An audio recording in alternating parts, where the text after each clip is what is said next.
itamongan makasalanan, at intamong pagkakataon, ban maging banal, ban maging mayap. Mo sasabihan king meto nga taong makanya na kamo, nakamagbayo. Mo sasabihan king meto nga taong ala na kang chance. Tamo sabi nung nanoy daratang. Tamo sabi nung nanoy paintungulan. Mali mo yung nga pong Ginoo, tagkila niya puso yung tao ngayon ni. Nuya pa man anti kasya sa buntok or kasya sa puso yung tao ngayon ti.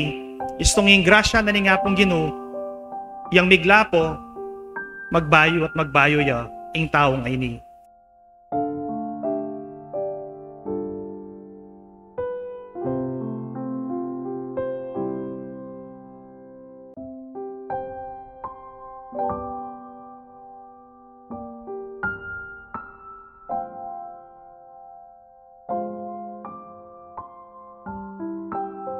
Bawat tao may pagkakataon para magbago.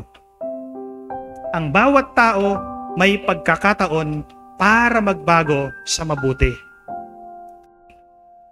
Who knows?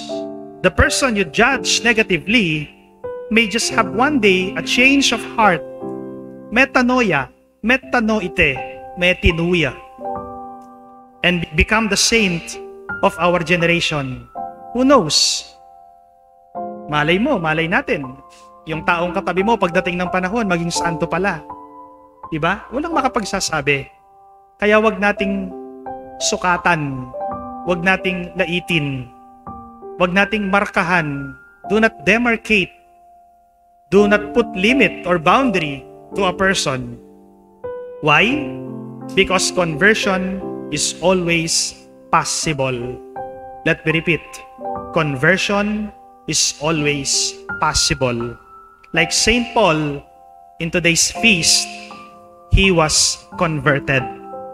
From Christian killer, from Christian hater, he became Christian lover.